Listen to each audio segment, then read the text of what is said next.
Yo, what's up mga tol? At nagbabalik na naman tayo sa panibagong video dito sa GTA Samp Roleplay. At ngayon, tuturuan ko kayo kung paano magsalpak ng skybox ng kagaya ng ganito. Ayan, so ang kagaya ng ganito, no? So nakita nyo, napakaangas, di ba? Mas nakaka-enjoy mag-samp ng ganito, no? So ayan, ang kailangan natin na apps dito is Discord, pero optional lang yon. Kung may sarili naman kayong skybox, okay na yun. Tapos, Zachiever. Tapos, GTA Image Tool. Tapos, ang pinakaula is yung TXD Tool.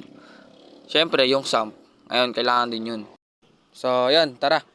Tuturo ko sa inyo to ng detalyado at para matuto na kayo, no? So, yun, let's go.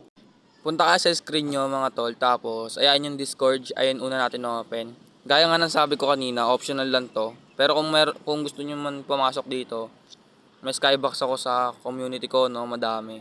Kaya na bahala pumili. Kasi yan, Zachiever tayo, tapos punta tayo sa mga, yan, sa my home. Tapos, sa mga naka-TXD na APK, yun din download lang sa Chrome. Ganito gagawin nyo kasi pag naka-APK lang kayo, hindi pwedeng, on the spot talaga sa may files ng Roalin. Ewan ko bakit. Sa ganito, pipindutin nyo lang yung Android data. Yan yung data. Tapos, hanapin nyo yung Roalin nyo. Ayan. Open nyo lang yan. Tapos, yung files. Tapos, copy nyo yung TextDB. Yan, copy nyo yan. Tapos, pag na-copy nyo na, ipe-paste nyo yan dun sa download para mabilis yung process. Pero ako di ko nakaka-copy kasi meron na ako dun, no. So, ayan, download. Punta kayo sa download, tapos paste nyo dyan. So, ako meron na ako dito, no. Yan, meron na ako dito, kaya hindi ko na kinopy. So, tapos pag na-copy nyo na yung TextDB nyo, yan, yung ano naman, yung dinownload nyo naman na Skybox, no. Yung, ayan, yung Skybox ni Supremo, yung akin. So, yan, extract nyo lang yan dito. Yan, extract nyo lang yan. Tapos, yung password nito is nasa Discord community ko. So, pasok na lang kayo doon para makita nyo yung password, no. Tapos, pag nakapin nyo na, syempre, lalabas yung files na na-extract, no. So, ito yung Skybox ko. Ayan, pindutin nyo lang yan, tapos makikita nyo to. Mamimili na lang kayo kung Skybox version 1 or 2 or 3. Kayo bahala, or kung may sarili kayong Skybox, gamitin nyo. Same lang naman yun. Tapos, basta gaya. Tapos, ito yung format. Ayan, ito yung format sa TXT, no. Uncompress, yan. Tapos, yung pangalawa is overwrite lang naka-open, tapos off nyo lahat. Yan. So, ito, DFF, tas yung DFF kailangan yan para mapagana nyo, no. Tapos, ito rin yung Cleo, kailangan din tong Cleo. Yan, kakopy nyo lang sa may Cleo.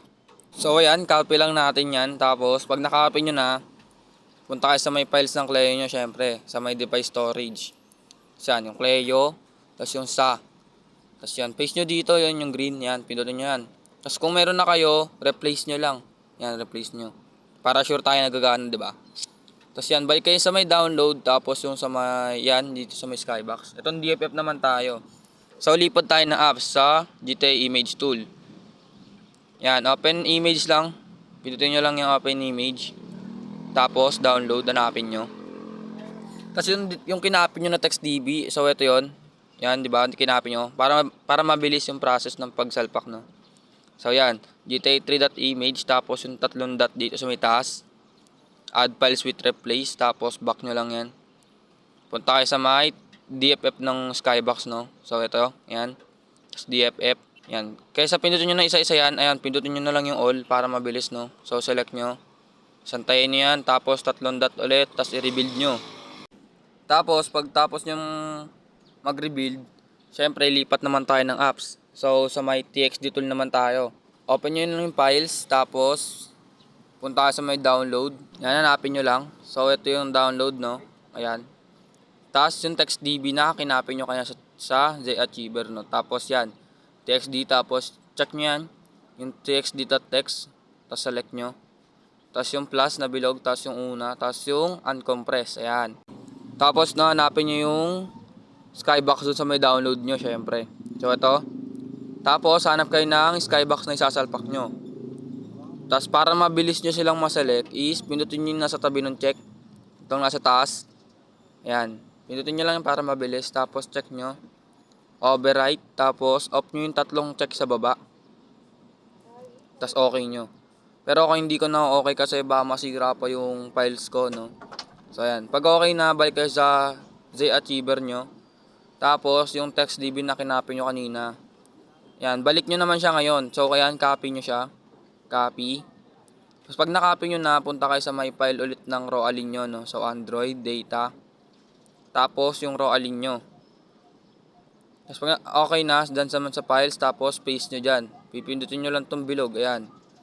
So, ayan lang guys, ganun lang siya kadali. Tapos, i-replace nyo siya para mapagana nyo, no? Yan, so, balik tayo sa may laro, no? So yun mga tol, sa intro pa lang ng laro kita na agad, 'di ba? So yan, working na working siya. So ganun lang magsalpak ng skybox, no, guys. So gagayahin niyo ng maayos yung video, no, para walang problema sa pagsalpak nyo, no. So yun guys, ito yung top view. Ayan. So shoutout sa nag-request nito, no, kay Juan tapos doon kay Ella, no. So salamat sa inyo at na-tutorial natin 'to. So yun mga tol, salamat sa panonood, no. So hanggang dito na lang pala aking video. Huwag niyo kakalimutang mag-like, mag-subscribe at yung notification bell para ma-notify kayo sa panibago kong upload, no. So yun lang mga tol, peace out.